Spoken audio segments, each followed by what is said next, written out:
just meet us on this day at this time. You'll be eating with Bourdain. In the food blog world, like that was our hero. The sad news later that we would hear, I cried when I heard that in Japan. Like this, he was everything to me. You know, he would ultimately propel me into this world of food, this different approach. So from then, I would pretend I'm Bourdain and go, don't even look at that. Don't even think twice.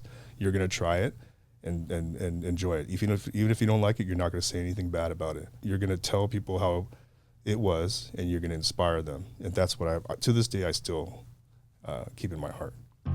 Well, I love the San Gabriel Valley. Welcome to the MySGV Podcast. So I grew up here and I still live in Alhambra. I was raised in between Temple City and Alhambra. Eventually resided in South San Gabriel. Our mission is to capture and share the stories of the people of the San Gabriel Valley. Monterey Park has pretty much been my whole life. Well, I'm proud to say that I was born and raised in the San Gabriel Valley. We believe our diversity is what makes the SGV great. And no matter where you are from in the San Gabriel Valley, you will feel welcome.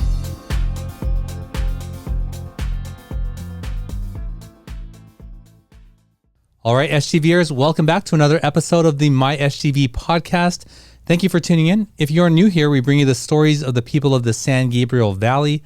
And if you are a returning listener, thank you so much for spending this time with us. I really do appreciate it. Well, Dylan, you are the first person to send your SGV through ahead of time, so I really appreciate that. Some people come here and then they try to wing it, and it's like totally obvious, right? I'm like, people who spend some time thinking about it, I really appreciate it. But one of them that stood out to me was Kimtar, because I just went there the other week and I just learned that you can get the house special sauce on anything. Is that the dried shrimp chili that you're talking about, the satay sauce? So I'm not sure what it is, right? I think it is, because that's a very signature Chu Chow Taozhou thing. Yes. Yeah. So I did not know that. And I've always learned to use that as a dipping sauce for my soup noodles and the famous signature Chu Chow beef balls. Yeah. Can you ask for it on the side? You ask? No, usually it comes in the little, that carousel of condiments that's included on, most noodle house tables. So. Oh, no. Okay, so this is the sauce. Like if you order the house special, like you say house special scallop or the crab, house special crab or house special lobster, it's the sauce that comes with that. Okay. I did not know that. But yes. That is excellent information. When we went there, we had it on the house special fish, right? But it's so delicious with like rice and like you could just eat it with everything. It's nice. It is good. I think it's dried scallop.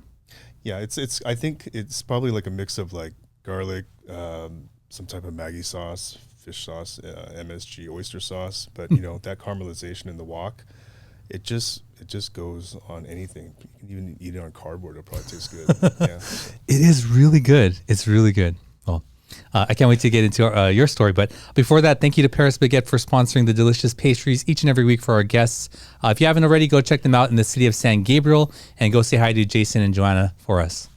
He began in advertising as an art director and digital designer, but soon followed his heart into food and travel storytelling through the camera lens. Raised in Temple City with Cantonese and Laotian roots, his cultural heritage can be felt through every image, every dish, and every journey he captures. His eye brings flavor to life. Editorial spreads, commercial shoots, and personal projects all showing more than just what the food looks like. He shows what it feels like, what it means, and where it comes from. More than a photographer, he's a cultural translator turning bites into stories, streets into narrative, heritage into visual voice. Please welcome to the show, Dylan James Ho. Dylan, welcome to the show. Thank you for having me. Yeah, I'm excited to have this conversation. Actually, anything that has to do with food, I'm excited about, which most people are, right? You come to the right person. So. Can you just talk about food, like, forever, for hours? I literally can talk about food for hours, and it's typically my favorite topic, and it's the best way to get to know anyone. I know how much time to invest in you if I find out what you're into, and I can tell a lot by, your personality and where you traveled and how you view life just by what you eat and where you like to go. Oh, yeah, okay. So I'm really excited to get into that. It's kind of, it's critical. It's a type of criticism, but it's also a good way to gauge, who you want to spend time with. So. Well, that's so curious. You know, like I have a friend, but he would recommend these places and I would go there. I'm like, dude, that is not good. But he was a great friend, you know, he was a great friend. I was like, okay, you're tasting food or whatever. But he wouldn't try to blow it up. He was just like, oh, I go there, you know. But then if someone recommends something to me and I know that it's either good or really bad, then you're right. I do know something about them instantly. So if a person recommends a place to you that you know is like absolutely terrible, what is your judgment about them at that point? You know, then I would judge on their just overall, you know, demeanor and personality. But, you know, there's a 3-strike rule for me too, you know, within that realm. But, you know, if you're talking about restaurants all like just on the west side and that's all you eat, okay, I don't think that you know, what I suggest to you in SGV would be of interest to you, because you know, there's some people that don't even want to go east of the 405, then I cannot help you there, you know. So, and you know, there's people that don't want to go, that maybe only want to stay in Silver Lake, Highland Park, you know, I can't help you there. So yeah, I get a gauge for how people want to eat and where they want to go, you know. So, but I don't make people feel bad about, you know, their taste and things.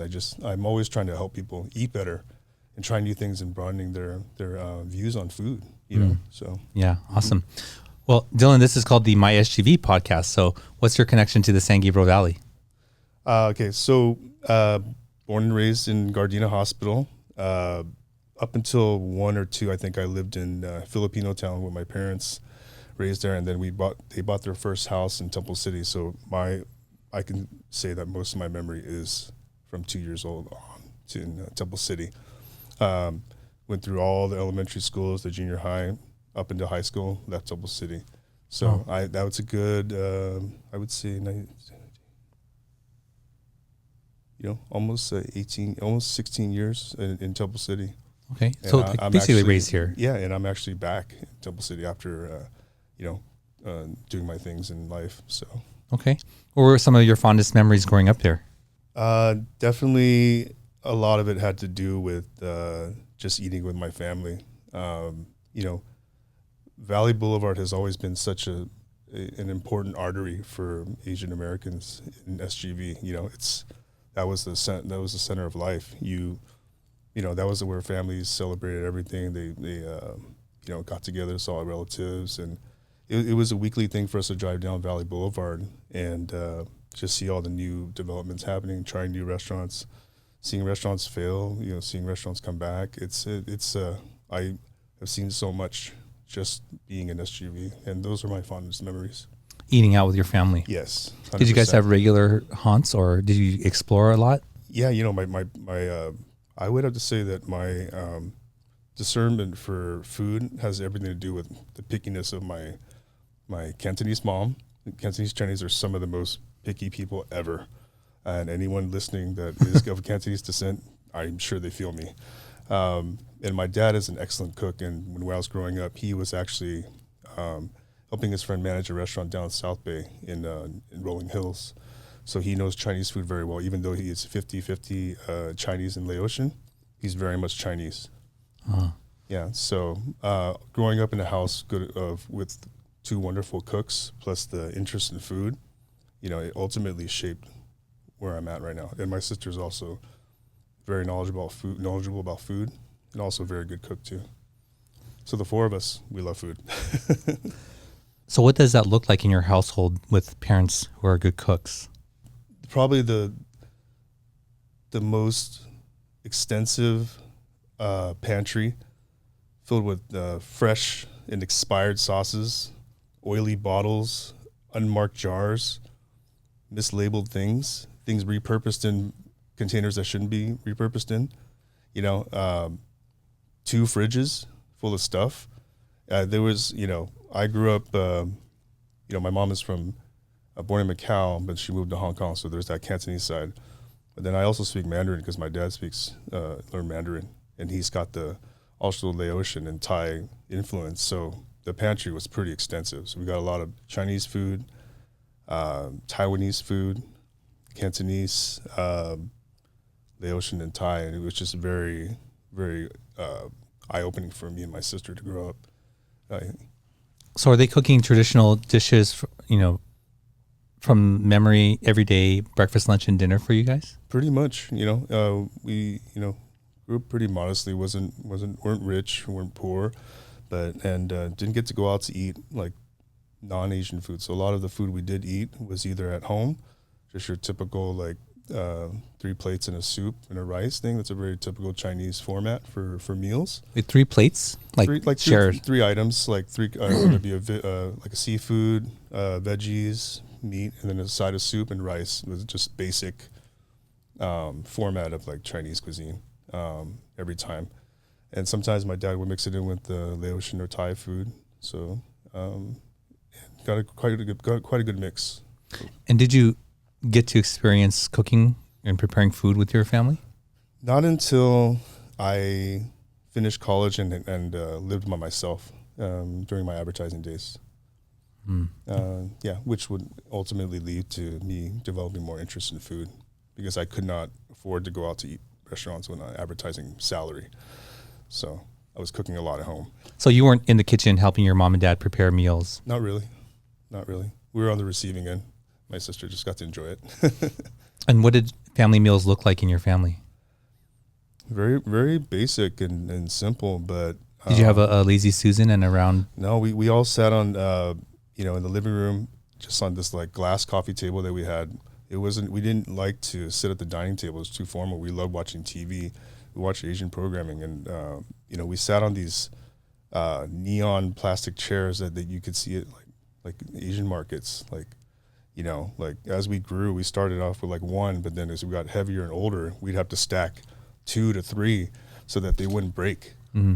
And that's a great memory. It's that my parents always made it a point that we all 4 of us sit together and eat, even if they had been arguing, even if we had a bad day. It was there was always that cohesiveness, and even if we didn't talk. But even then, we would watch food shows together. I remember like the old school Iron Chef Japan days. Oh. Like it was on like public access TV or something, and we loved watching it. We didn't understand a word they were saying, but it was just such a good family time. Yeah, it seems like you have a lot of good memories around food. Yes. I'm curious, now that I have a family and kids and we go out to eat, what was it like when you went out to eat with your family? Did your parents order for you? Did you get to, order or choose restaurant or choose dishes? Like, what did that look like? It was mainly them ordering, but when it comes to like dim sum, where, that time dim sum was that open cart format where you can actually just stand and point at what you want and see everything cooked in front of you. That's different. My sister and I would have our favorites, but, going out to eat, it's, you never, as a kid, you never really want to eat that, what the parents want to eat, It's always the grown up food, or you go to a Chinese wedding banquet and it's just like food that you don't really care to eat, But, when you're growing up in America, you want to assimilate and, eat non-Chinese food. A lot of the food that I was forced to eat, I didn't like it at the time, but in retrospect, I appreciate it now because I learned something from it, and it gave me so much knowledge that I use to this day in my writings or even just teaching people about certain Chinese history and food. So, well, it sounds like food was a big part of your life growing up. Definitely a big influence. But what else did you like to do? As a young child, what else did you get into?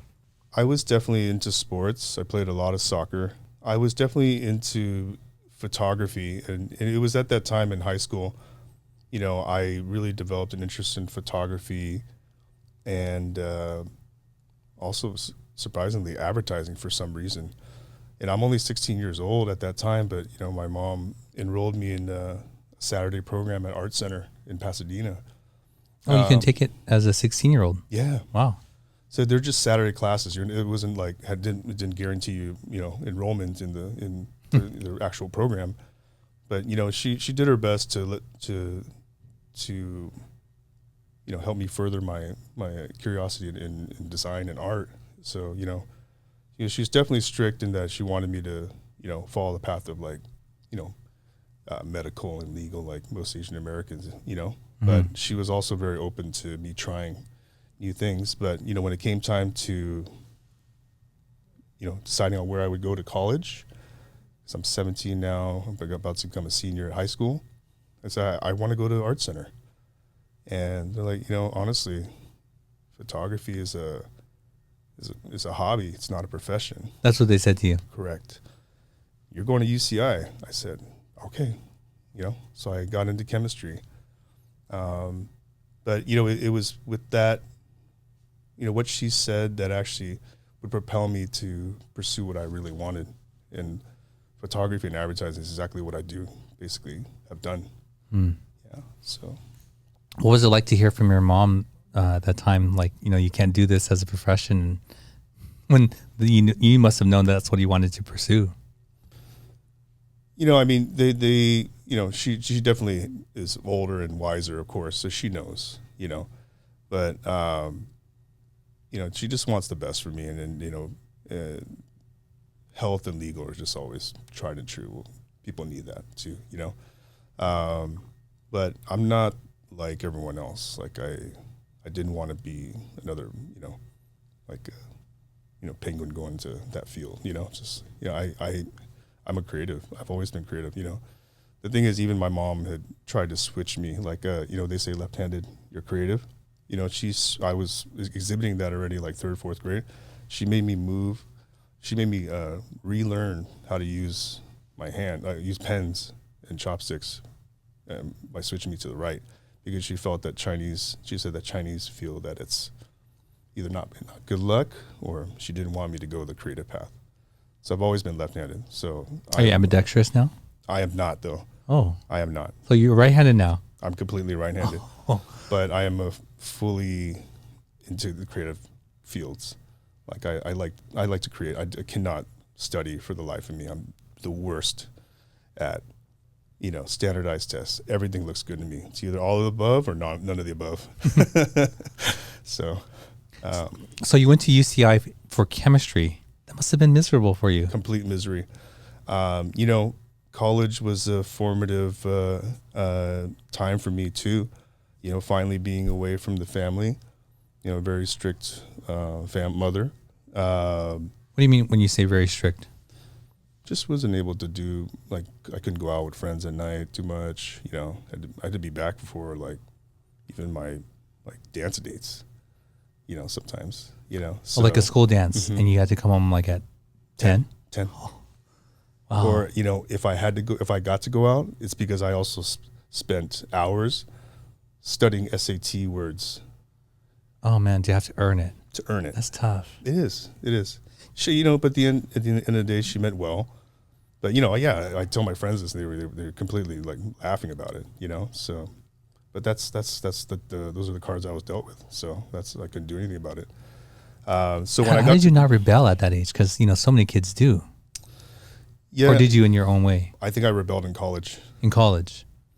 Okay. I now being free, and not were you living out in Irvine? Yeah. I was okay. in the dorms, not having mom and dad to watch your back, no curfew. Oh, it was awesome.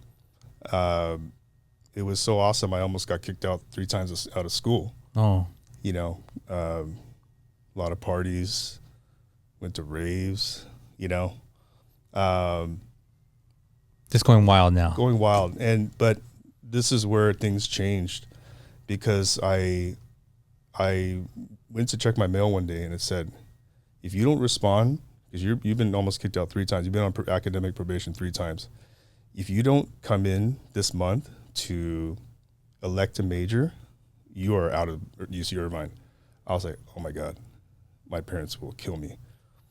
And then I went to go see a counselor really fast. And I said, okay, with my minimal credits that I have and classes I passed, what can I get into?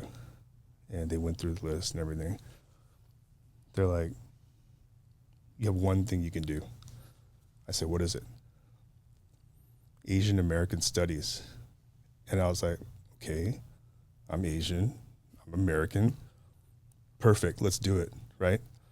But the second that was the 3rd year of my schooling at Irvine, was it the 4th? Those last 2 years completely changed everything. I got straight A's.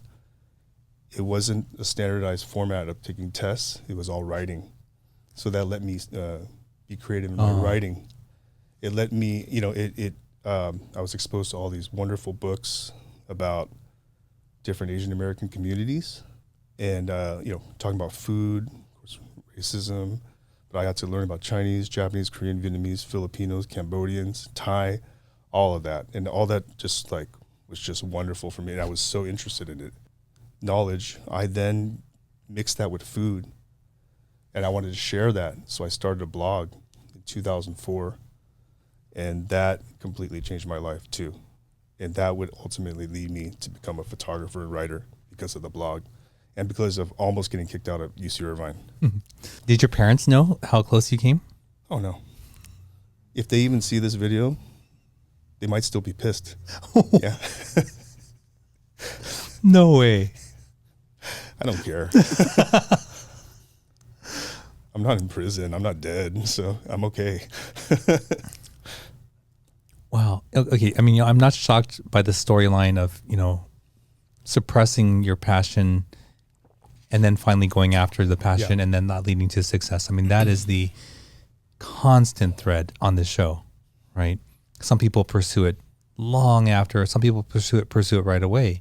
But to go against that, you're never going to extinguish what you were born to do. It's quite unusual to have that flip in school like that, without something traumatic happening. But rather than changing because of some fear of something, you were moving towards something that you really liked, and you were having this creative outlet, and it was interesting for you. What year is this, and when did you start writing your blog? Okay, so I graduated 2001, and at that point I decided I wanted to get into advertising in the creative field. Like I was like, wait, there's actually people that come up with like slogans and fun ideas. I'm like, what a great way to try something that I love doing. I love creating. But anyone working in advertising knows that the entry level salary is anywhere like 21,000 to maybe sometimes 18,000, and you're coming out of 4-year college. So I remember my first job was 24,000 in advertising, and my mom and dad were like, "What the hell?" I was able to move up and eventually become an art director, got a job, but I was only making then 27,000. So, even then it was not much money. I had to have a roommate, and I lived in West LA. I had to move out of SGV. Were you happy though? Like, were you enjoying life? Were you enjoying what you were doing? Yeah, for sure. You make the best of everything, I was very happy back then. Just not so great decisions. Didn't have that much money, sometimes single digits in the bank, bank account, just, you learn. During that time when I lived in West LA and worked in advertising, I didn't get to go all these restaurants that people love to go eat at. And I started to watch a lot of Food Network and on TV and just started watching them, I'll make that too. And then I discovered blogs, food blogs, that there were people actually documenting what their what restaurants they're eating at or what they're cooking. So I kind of want to do that. I have all the time in the world. I can't go out. So I started a blog called Eat, Drink, and Be Merry. And I just chronicled all the things I ate and cooked, but I also mixed in a lot of knowledge that I had gained during my time at UC Irvine as an Asian American Studies major, and also my life experiences, the knowledge my parents passed down on me. So it was this nice culmination of me being me. And I actually drew a lot of followers, like to the point where I'd be at a restaurant and people would go, "Hey, you're Dylan, right? You just love your blog. Thank you so much for being honest." And I was like flattered. I was like, wow, this is crazy. I'm not doing this to get attention. I'm just being me. This is just me being bored. As I kept trying to improve the blog, I wanted to make the photography better, and inherited a camera and started to take better pictures, and then kept doing it. And at that time, then I started to get contacted by chefs and restaurateurs and PR people, eventually magazines. So it started from the blog. So it didn't happen overnight. It took me almost 4 years to become professional. And at that time I was working in advertising and doing design freelance too. For those who don't know what a food blog is, or maybe, that time is like everything is social media now, video, right? Describe what was on your food blog.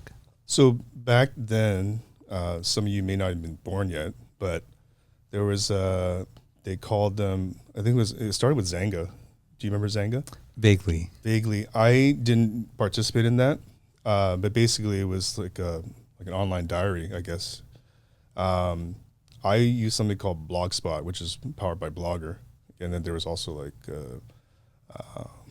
WordPress, all those different platforms.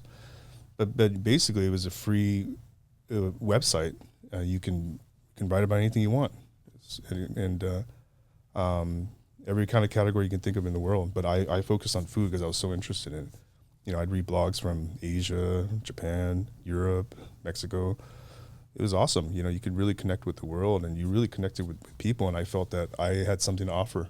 My reader base started locally, and then it started to expand to other cities in the U.S., and I started to get even international readers, and it was just all really humbling, and it just encouraged me more and more to just offer what I experienced, and I've always tried to present it in a very educational way and inspiring way. Like I was never like, I'm a professional at this, because that's not even true. It's just more like, I think people would like to see the humanity in people, and somehow my experiences resonated with people, so I'm very grateful for that. And you're not getting paid for it, you're just doing this just because. How do you become aware of your reader base? Like, are they commenting? Do you have access to analytics? Like, how do you see, what's coming in? Correct. Yeah. Some of the commenters will just say, "Hey, I'm reading your blog from, Montreal. Just keep up what you're doing. It's great." And then, of course, I had analytics to see where traffic was coming through, but it's all over the world. But you're getting zero money from it. Yeah. And I had friends that were like, you need to monetize this. And I said, the second I try to monetize it, it's not going to be me, because that's not what I'm doing this for.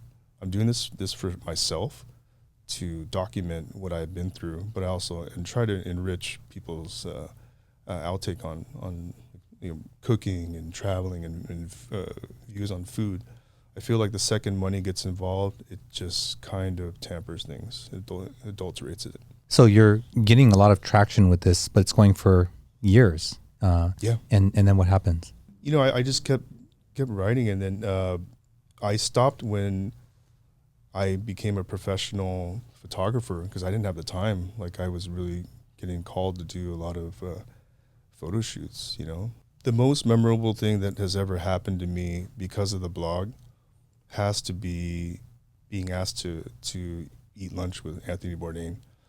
And this was 2009, I believe, or 2010, but I had an alternate blog, which is, the name is going to be kind of inappropriate now, so I'll just say it. I'm not proud of it. It was a different time, so anyone watching, please don't judge me. It was called Noodle Whore. It was a side blog where I just went to strip malls and just reviewed noodles. And there was one place that my father had brought me to, and a lot of SGV people might remember this, but this is the original Noodle World that was on Valley and Garfield across from the Hat. That was the first place where you can not only just get Chinese and Vietnamese food, you can actually get Thai noodles. And that's the first time I ever tried Thai boat noodles, and I completely fell in love with it. My dad being from Laos and speaking Thai, he's like, "You guys want to try this? You guys got to try it." So my sister and I fell in love with it. Then we eventually found this place, and he eventually took us to a place in Thai Town called Sap Coffee Shop. And I've been going there for years, and this soup. Have you ever had Thai boat noodle? No. What is it? Think about it as like a noodle soup, like pho, where it's a thin rice noodle, but the broth is made out of beef bones, and then finished off with beef blood to thicken it. So it looks like a swamp of brown.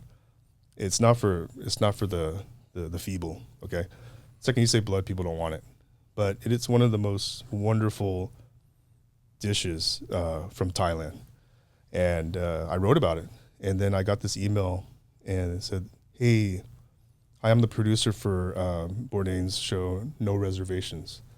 At that time, this was pre-CNN, so it was a different format at that time, not so political, more like adventurous, looking for bizarre stuff. He's like, do you know anyone that's Thai that can take Bourdain around? I said, I'm not Thai, but I know Sap Coffee Noodle Shop very well. Like I practically grew up there, early on. He's like, all right, well, just meet us on this day at this time. You'll be eating with Bourdain. So that day happens, and I am so excited because in the food blog world, like that was our hero. He was our hero. Like everyone wanted to copy him and like eat where he wanted or eat where he ate. Everyone read his books. I did. I read his book and jumped into a kitchen just to work because I wanted to see what he was talking about. And that was a good experience too, but we can go on about that later. But yeah, he shows up and I'm completely excited, and like he's a complete like ghost. He's completely out of it. He's got sunglasses on, he's smoking, he's like 6'4". He's as gray as the cigarettes he's smoking, the smoke that's coming out of his mouth.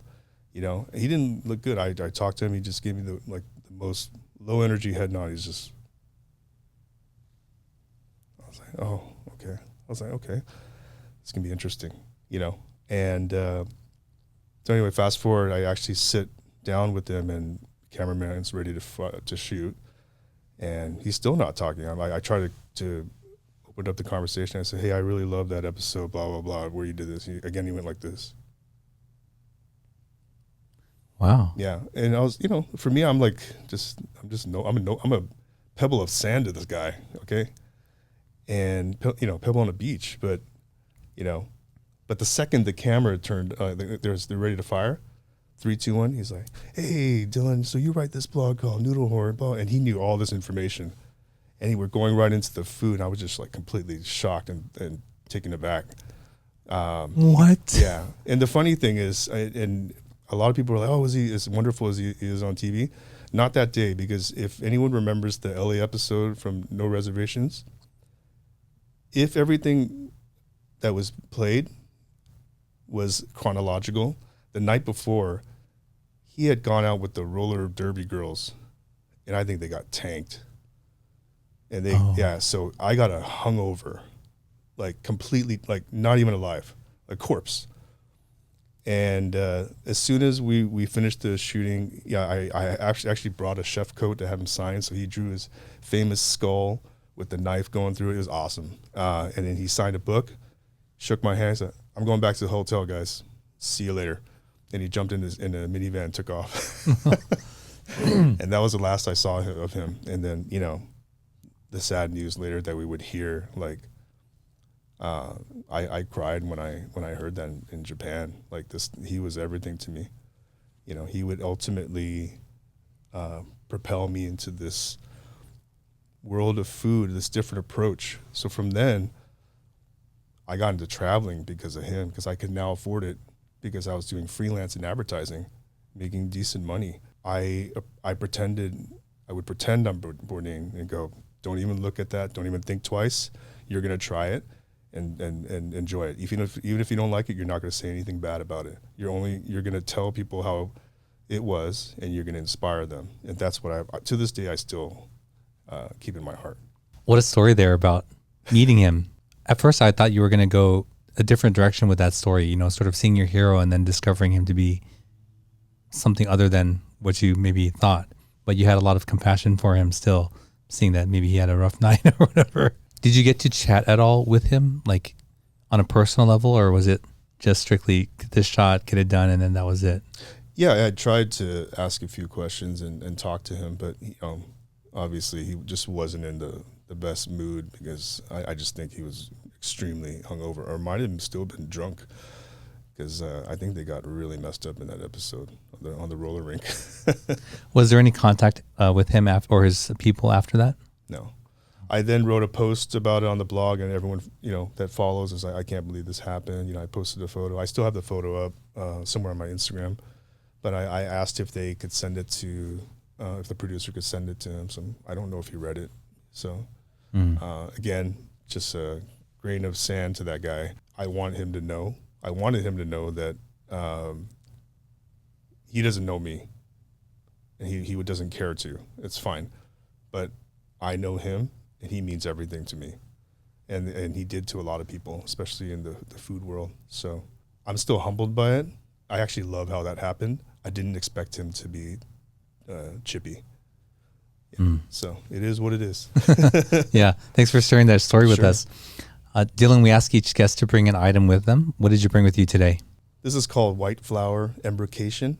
In Cantonese, we call it bak fa yao, or in Mandarin, bai hua yo. And what this is basically like Chinese Aesop. This is aromatherapy. This is the solution to all your stresses in life at that moment. So it's all pain relief, and I learned to use this because of my mom, and she uses it for headaches. She'll dab it on her temples, she'll inhale it. I don't know, maybe she's probably getting high off this. I don't know. So, but what this means to me is it tells me about how much my mom has done for me and my sister. You know, she was never without this white flour oil in all sizes. This is the tiniest one. There's next up, there's like the Costco size for super migraines. Okay. So, but my house always smelled like this. My car smelled like this. Her car smelled like this. Her clothing.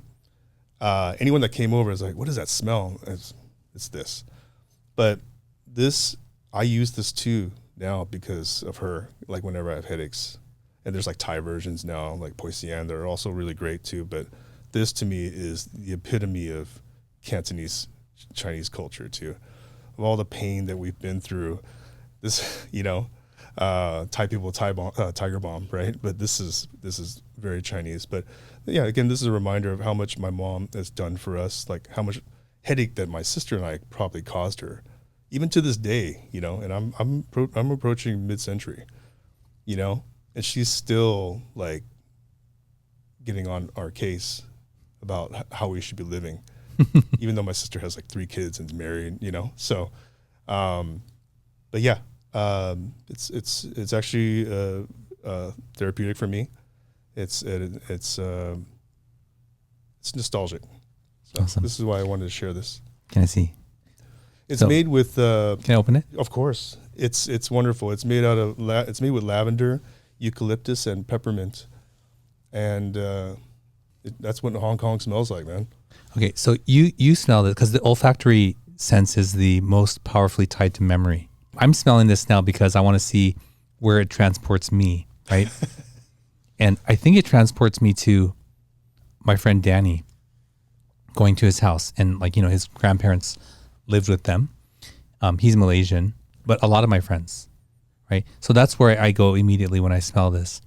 So I want you to smell it and tell me where does it take you? Do you get an image, or does it transport you back somewhere instantly? Yeah, I mean it's usually not a positive thing. Because, oh no. Yeah, no. There's some things I can't talk about, but in general, this and there's this iconic image of my mom used to work for a bank, and we always had endless supplies of office supplies because she would take it.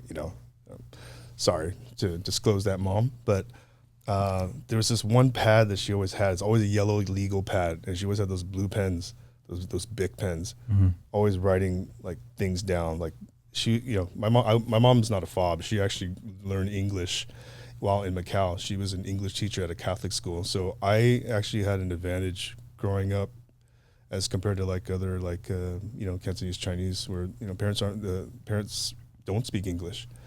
And my dad doesn't speak English. He's horrible. But my mom, fluent, and she was able to get a lot of things done and just do things for us just because she could speak English.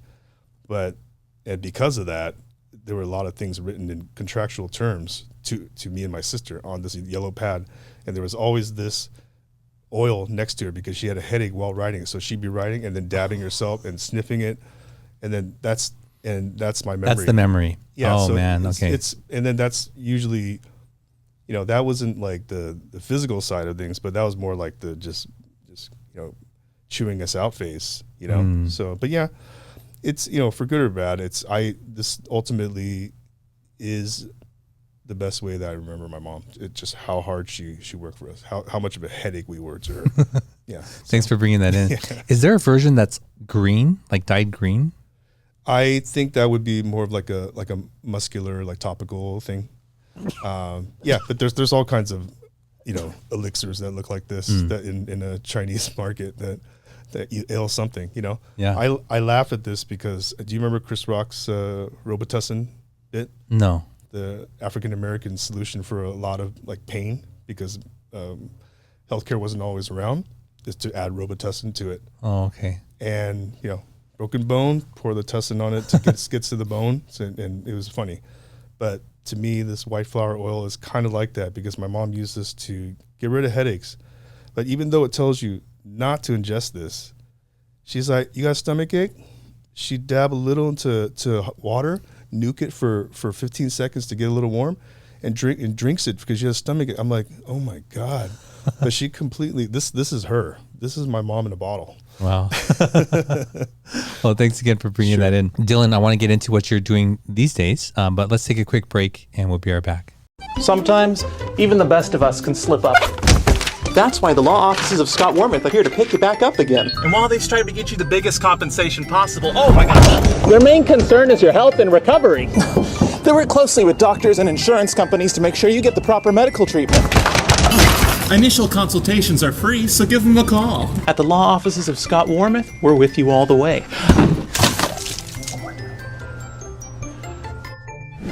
I'm Scott Wormuth. We've been fighting for your rights for more than 40 years. All right, we're back with Dylan. Dylan, before the break, you were sharing the your mom in a bottle oil with us. Thanks for bringing that again. Before we get into what you're doing today, when we come back from the break, we like to ask questions from this deck of cards called Icebreakers, and they're just a fun way for the audience to get to know both of us a little bit more. So I'll be answering as well. Would you rather save money or save time? I think that depends on the situation, but in general, time is the most important to me right now. If I don't have time for something, I'm just going to tell you. And that's my currency. It's not, you can't get it back. Money you can make, time you don't. So yeah, for sure. Yeah, for me as well. I would rather save time. I see, especially with kids, how quickly they grow. Mm-hmm. You can't get it back. You can't get it back. So yeah, for sure, time. Seems like a really easy one, right? If you're watching or listening online, would you rather save time or money? Let us know in the comments. So Dylan, you're getting to use your creativity these days and expression in what you're doing, but you also get to do it with food. So can you talk about that? Yeah, currently I'm still working as a commercial and editorial photographer focusing on food and travel. This is my 15th year, and I really enjoy telling stories through the lens, and food stories through the lens. It doesn't matter how much money I get paid for it. Just the fact that I get to be around chefs and talk about food.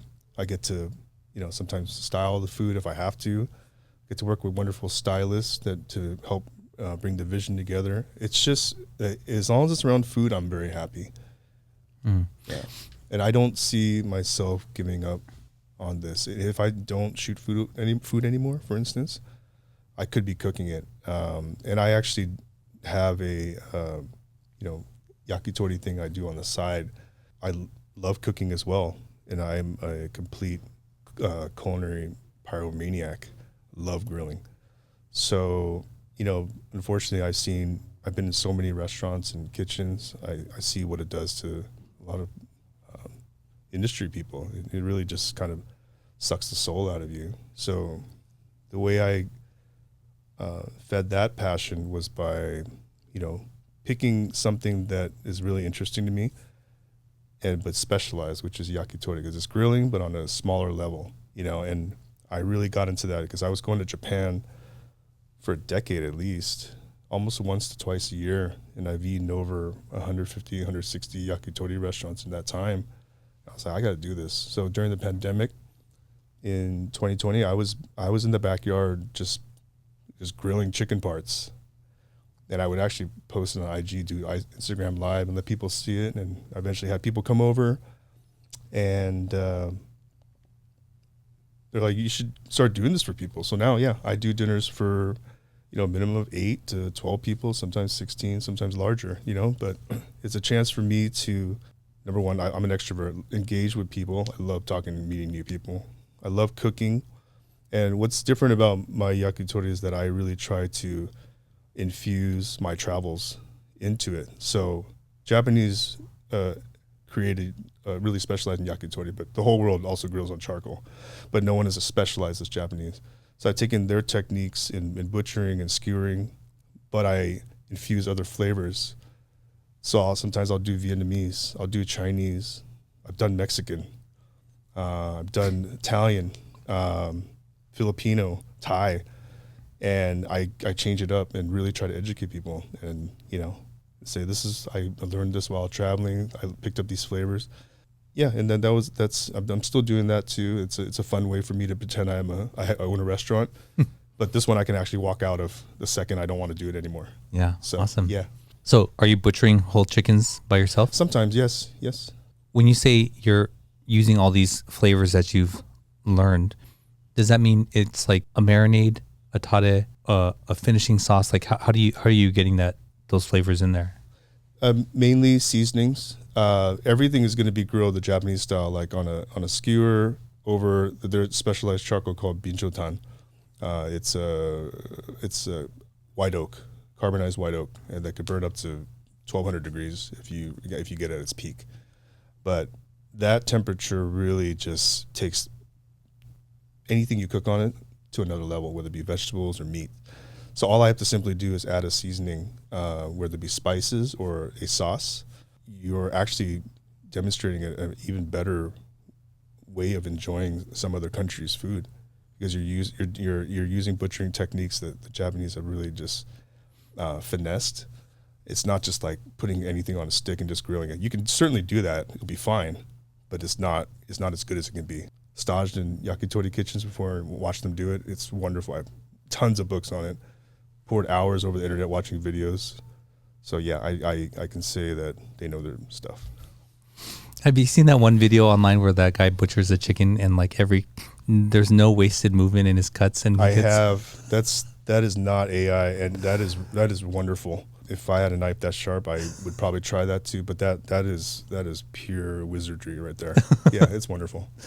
Have you ever gone to a yakitori who had like a 100-year-old tare sauce? I have. I actually, and that was, in addition to writing, to shooting food, I also write about it. And I used to write for this site called Taste, and also shoot for a cocktail site called Punch. But I had the chance to sell a story about this video I found on YouTube on this 100, I think by now probably 115-year-old tare from this little shop in Osaka. And I pitched it. And I went straight to the shop, got in touch with them through a friend, and I said, "Let's document this and write this." And what's interesting is like that this family has lived off this tare since even before the the World Wars over there. And the family had actually taken that tare and put it in their bomb shelter to save it, because that was their livelihood. If they lost that, they probably wouldn't have a restaurant. Like the sauce was really wonderful. But I can say that it's not any better than a 5-year-old, 10-year-old, but it's just, there's just so much, it's an heirloom, there's so much history every time you dip into that. And it's, there's generations. There was a little girl like watching her mom do it, and it's pretty cool. So I've not had the pleasure of trying 100-year-old tare, so I didn't know if it was like out of this world, different, better, or not. No, the social media is just very interested in awards and places that have obviously been around for a long time. It doesn't necessarily mean it's the best, but there's one thing that I love to tell people is that there's nothing more delicious than nostalgia. So I don't care if you like a certain place. It's not right for me to say that it's not good. Who cares? You like it, you like it. there are things that I love that people disagree with, but that, for that family, that 100-year-old that's definitely nostalgia. That's generations. Yeah. So yeah. What kind of clientele do you get for your yakitori business? I get all sorts of clients, and they've all been like wonderful. Like, people celebrating birthday parties, even people doing weddings that, didn't get to have a wedding because of the pandemic. People haven't seen each other for a while. And it all starts with the fire and the food. It's also the music that we play, and that my friends and I help out with, that help me out with, and they're very much part of the experience too. So it's not just me. So I couldn't do it alone. So, but yeah, I haven't traveled outside of LA, but it's all over in many parts of LA, different neighborhoods. Is this all word of mouth? Like, how are you getting the name out there, or do you even want it to be, are you more selective on who you? No, I'm not. I mean, I have my price point, so I mean that already. You decide if you want to move forward with that. But in general, I have taken everybody.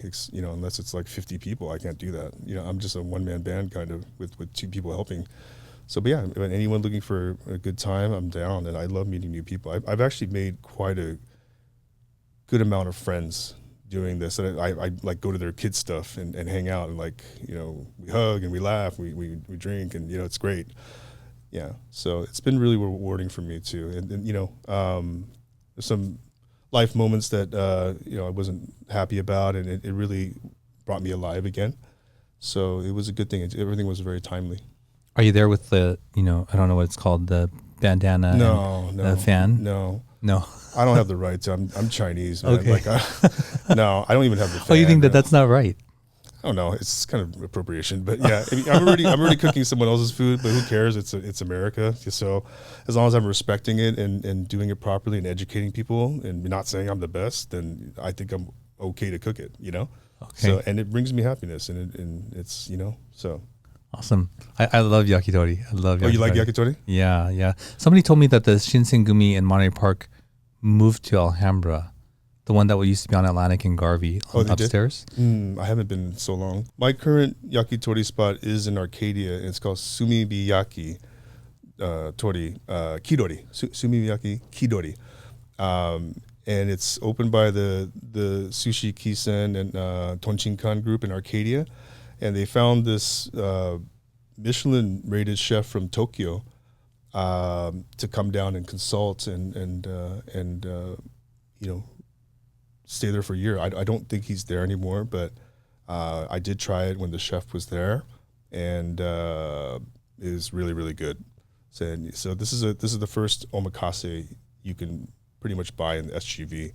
Omakase yakitori. Yeah, so they use as many parts as they can, even serving things a little more rare because they trust the chicken.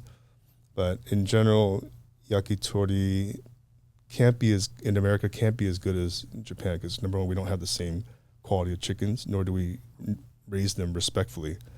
This is why there's so much salmonella and people are getting sick. It's because the chickens aren't healthy here. Okay, and then FDA doesn't allow for us, for butchers to sell certain parts. Like some of the best parts are the organs that you probably wouldn't even think about eating. Like fallopian tubes with unborn eggs attached to it, called chochin. There's even testicles, shirako. It's delicious. Okay, and raw gizzards, raw heart, all delicious. I've eaten so much chicken sashimi. They call it torisashi. In Japan, never been sick once. I wouldn't dare do it here. No way. Oh yeah. Even across the border in Canada. So my family, we roasted chicken, I think almost once a week, and they're like this big. You can't see, but you're saying that's small or big? Normal, like hormone. No, natural. Like long growth chicken. You can taste it in the meat. Yep. You can see the how the fibers are different. Yep. When you go to break the bones for stock, it is strong. And that comparison, when I look at chickens that I buy here, and I'm like, oh man, what kind of animal is this? No. You know, I can almost snap it with my one hand, and there I'm using like the back of a cleaver to snap it, right? And they're dense and hard. And you're like, what is wrong with this chicken? Not to mention the egg yolk color here is horrendous, right? Yes. What I learned in Japan is you can tell how good a chicken is by obviously the color of the meat and also the eggs. You know what they're eating. Why Japan has such red, orange, orange is what they think is the sun color of the sun is to them. There's reddish orange. It has everything to do with what they eat. And they're eating good quality ingredients, especially dried chilies, togarashi. That's what makes it so red. The stuff we get here in America, it's almost light yellow. It's probably the cheapest feed there is. It's corn scraps and whatever, Yeah. And there's just no taste to it. Chicken is like blonde here. A real chicken should have red or like a pinkish coral tone to it. Don't have that. Yeah. The only chicken I've experienced that has that is Amish chicken. And this is what I actually offer at the dinners, my tori dinners. And they're from Pennsylvania, raised by Amish. So, and you can taste it. The skin's crispy. The flesh has flavor. It's delicious. Yeah. Going back to that chicken that we get, I forget what it's called, the brand or whatever. They're like $40, $45. Which brand are you talking about? It has the word heritage in it. It's in Canada. I have never seen anything like that here. But that's the kind that we get. The store carries maybe a handful of them every week because they're pricey, right? That's a $40 bird. That's expensive. Chicken, right? But we're making broth with it. We roast it. We have the roast chicken meal. We may have chicken ramen. We may do Japanese curry with it, or butter chicken. So we're getting several meals from this one chicken. But whenever we buy something else as a replacement, night and day. You can tell, like, wow, what is this? 100%. Or you know what else is so horrible? Is Costco rotisserie chicken, or like those ones in the store. Yeah. Oh my God. The price speaks to you. It's not the content of that. It's in the content of that bag. It's the price. So that's America for you. Here's something I'm curious to see if anybody else experiences it. So hunters know that you're not supposed to stress an animal because all that stress hormone goes into the meat and it tastes bad, right? Correct. But birds, I don't think that they get treated like that in large, manufacture or processing plants. They just slaughter them. They don't care. But I think those birds get stressed. Oh, yeah. Right? So whenever I had a chicken that probably was slaughtered like that, I feel anxious. I feel really anxious. Have you ever heard anybody say that before? So what I wanted to talk about, that's actually good that you bring that up. So one of my dinner guests is actually a veterinarian, and he explained to me that salmonella is actually caused by stress. So if you're a chicken in America, you're fat, you're only a few months old because you're about to die, and you're stuck in basically a penitentiary, with an overcrowded penitentiary with others that are fat and being fed unhealthily, right? And you're about to get killed. You're stressed out. And that stress comes in the form of a chemical that actually starts salmonella growth. And that's that bacteria growth. And that's why you have to cook chickens throughout so that that bacteria dies. But what's messed up is that's how America functions. Like, no, instead of raising the chickens in a better condition, no, this is how you're going to solve it. Overcook the chickens. We still sell a lot of chicken. And if you undercook it, you're going to get salmonella. That's not the case in Japan. They treat their products beautifully. And if I was a chicken, I'd want to be killed in Japan. So not here. Yeah, for sure. Yeah. Well, Dylan, we're going to have to move on to the final segment of the show where we get to learn where you like to eat in the San Gabriel Valley.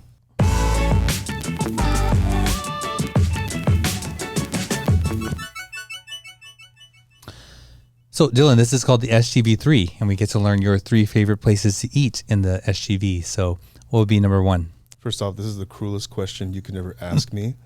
I can give out Rex to anybody, any day, no problem. You ask me, what my top 3 are, like we could be here for hours. Yes, I know. Yeah. So at this time of this podcast, in 2025, I still really like Golden Delight, which opened up 3-4 years ago. And, in addition to being Chinese, my next favorite food is Vietnamese. And a lot of it has to do with going to UC Irvine and being close to like Little Saigon, and actually becoming friends with a lot of Vietnamese that showed me how good the food is. So, and Little Saigon, you can't beat it. You really can't. And sadly, I just don't think there are enough good places in SGV. But if I had to choose, it would be Golden Delight, not Golden Deli, which is famous for their egg rolls forever, which I used to go as a high school kid and even younger. But Golden Delight is my favorite. And the reason is because if you've ever been to a Vietnamese restaurant, like a menu can have anywhere from 200 to 300 items, and it's inundating. It's overwhelming. And what I like about Golden Delight is they take the classics. It's basically a Vietnamese greatest hits album, and they take the time to photograph it nicely and give it its own honor, like on one page, as opposed to like a line item, like typed out. So I think the menu maybe only 24 items at most, but every one is executed so perfectly by the mama chef, who doesn't like to show her face, which I've tried to meet many times. I've been there over 30 times, 40 times, and I still have not seen what the chef looks like. But that would be my number one choice. And almost everything they make there is solid. And they're one of the first to offer beef or chicken pho in a hot stone. Golden Delight. So where is that? That's on Garvey and Walnut Grove. That's the original location, which is always packed. Second location is right next to Good Alley in Girong on Valley in Rosemead. Also Rosemead. So on the corner, it used to be a broken rice place. But that's Golden Delight 2. Limited menu, but still a wait. But I also think the parking was actually worse in that situation than the original. And what do you get there? What do you like to get there? My favorite is this, the northern version of bun rio, which is the tomato rice stick noodle with the crab meatball. It's called kan bun. So instead of the southern version, which has like tomatoes and I forgot what they put in it, but or tofu, I think. The northern version has water spinach, which is we call ong choy in some dialects, but Mandarin's kong xin cai or hong sam toy. That one is really awesome. It has blood cubes, crab meatball, tomatoes. It's just wonderful. And you add shrimp paste to it and squeeze some lime into it. It's that's like Vietnamese cuisine to me. Like it blows away pho for sure, for me at least. Awesome. Thank you for that. Yeah. What's the second place? Second place would have to go to Ho Ki Cafe. There's 2 locations. Cantonese would be Ho Kei, and it is your typical like Samu kind of place. They have I call it the Chinese zoo. They have a hanging zoo, Samu zoo. But they have meat on hooks, and you can order that. But that's not what I like it. I like their dish. This is crispy tofu with in this special peanut soy sauce, topped with fried garlic and scallions. It's absolutely wonderful. Like I brought friends and they're like, we're just going to order that dish for ourselves next time. But the one thing that's actually really cool about that place is, especially if you're a seafood lover and you happen to go fishing on your own, is you can bring your own seafood and they'll weigh it. They'll charge you, let's say it's a 3-pound lobster you happen to have, okay, or clams or a gooey duck. They'll charge you like $10 a pound and then add like another $10 to do whatever you want to it, like sauce-wise. So in the case of like Boston, what you said was Kim Tar, you can have that special sauce. So they might have like a salt pepper one, or they might have a special oyster sauce, black pepper one. So that's pretty unique to me, and that really, it makes it more special, especially if you're a fisherman. But wow. I've gone to like Hawaii Market and picked out stuff myself and invited friends to come, and then we'll go, let's do we'll do this typhoon shelter style. The Chinese we call it beifeng tong. That's just like fried garlic, green onion. it's wonderful. Like, do that to some clams. It's not traditional, but you can do it, and that's why I like Hoki. Oh man, that's amazing! I never knew that. Yeah. Are you a fisherman? Hell no. No. Okay. But you can pick out some fish and bring it there. Anything. What's the style called with a lot of garlic? Typhoon shelter. Typhoon shelter. Yeah, because back in Hong Kong, 北风塘, it means to hide away from the typhoon. It's a shelter. But that area was also where in Hong Kong they would have a lot of seafood vendors. So fishermen would come, and then they would just cook everything outside for you. This is all according to my mom. This is why I have her. She has wonderful, history from the old country. I wouldn't know this. They probably don't even do that anymore. But yeah, Hong Kong's known for its seafood. It's a big Chu Chow thing as well too. But yeah, that's the fried garlic surprise. It's wonderful. Wow. Okay. And Hoki Cafe, they have one on Del Mar, just north of Mission, and then the other one is in Arcadia. Yeah, it's on Las Tunas and Baldwin. Yeah, which used to be a Big Lots Pick and Say, which is also a big trauma of my childhood too. Growing up, we won't get into that, but yeah, it's right next door. But the Del Mar one is better. The Del Mar one is better. Better chefs. Interesting. Even though it's the same, just like the same thing with Samwoo's. Not all Samwoo are built the same. Not all Samwoo's are the same. It's so strange, that location, because it's total residential right by the police station. It's like a really odd place. I don't like it. It's bizarre. Yeah. I mean, as bizarre as Asian strip malls can be in SGV, that's pretty bizarre. So I would go to the Del Mar one, which is actually next to a police station. But yeah. Awesome. And then the third place, Boston Lobster. I didn't get to go to all the popular mainstream American places like Sizzler, Red Lobster, Chili's, all that. So I actually think it's funny that this restaurant came with the name Boston Lobster because they were trying to sound like a big American place and attract non-Asian people. But this is actually a product of what I heard is that the chef of Boston Lobster came from Newport Seafood with the recipes in the back pocket. And I don't know what the deal is. That's just some typical SGV drama. Cooks are always leaving and opening up places. Pretty funny to me.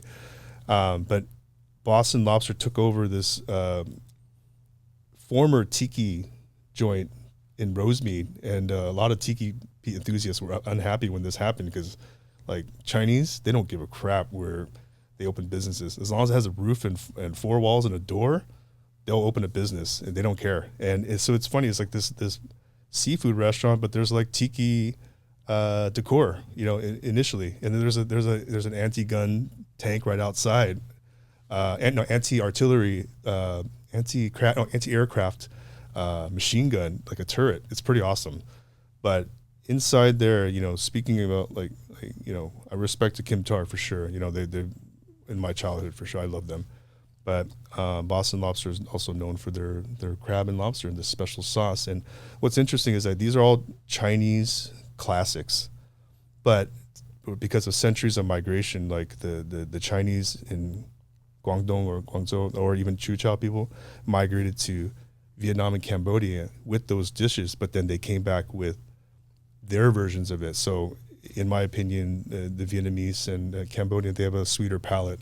They like more black pepper on things. They have, normally when we have a plum sauce, they prefer this like a lime dip with salt and pepper, and it's just, people, like, it baffles me that people go to a new American restaurant, spend $200-$250 on a chef-driven plate, and everything's plated nicely, and it's just like a piece of filet or like a small piece of lobster.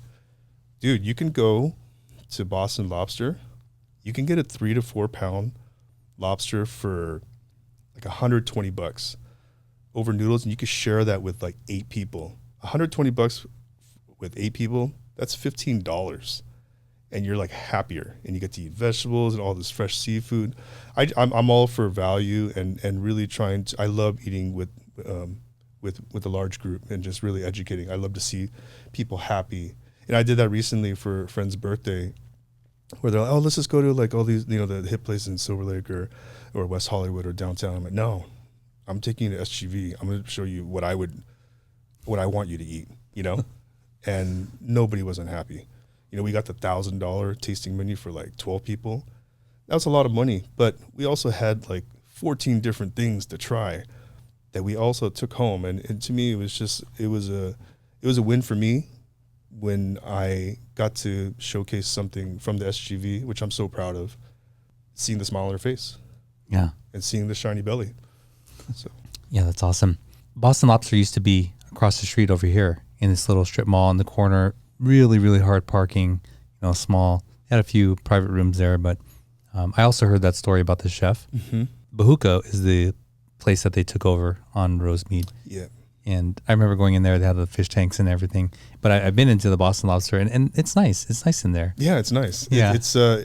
I mean, they have so much room in there. It's crazy. Like 20-person table, they'll get that set up in minutes. It's like not a problem. Like it's built for families, and Asians, we travel large, man. We travel 3-4 generations all in a minivan, Yeah. So it's a great venue for large places. And it's funny that you mentioned the old Boston Lobster, because that was actually my number 4 choice. If you like Hunan food, highly recommend it. It's called Dongting Xian, but that's what the Chinese says. But on the English, it says Dongting Chun. Okay, so that's where the Boston Lobster was.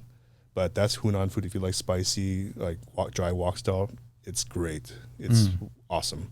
Highly recommend it. Awesome. Thanks for sharing those with us. Yeah. Oh, Dylan, thank you so much for coming today and sharing your story with us. If you want to get in touch with you or check out what you're doing, what's the best way to do that? I guess Instagram would be the best. It's at DYLANJHO. Just don't send me weird stuff. Okay. Awesome. Well, Dylan, I appreciate you being here today. Thank you so much. Thank you so much for having me. Well, there you go. Another episode in the books. I hope you enjoyed this and got something from it. And again, the common thread here is pursuing your passion. You can never extinguish that fire. And we've heard that time and time again from guests. And it's a little bit sad to see parents maybe extinguish that or try to extinguish that from their child and push them to pursue the things that they believe are going to make them happy. But ultimately, you must have heard 100 times on the show, the happiness ultimately comes from, pursuing what they are driven to do, are passionate about, and then, the success always follows. So I hope you got that from this show or something else beneficial for you. If you like this kind of content, please consider subscribing. Don't forget to like and share. And you can check out our full catalog of episodes on our website, mysgv.net. Don't forget, pick up your food passport at mysgvfoodpassport.com. They're good this year through the end of June. And until next week, we'll see you then. Thank you for joining us on the MySGV Podcast. Check out more of our content on our website, mysgv.net.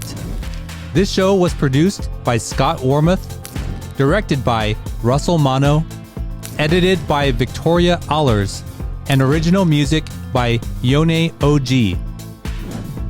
If you'd like to join us next week as we capture and share more stories from our diverse community, feel welcome. Nice mother. No, kind of mother.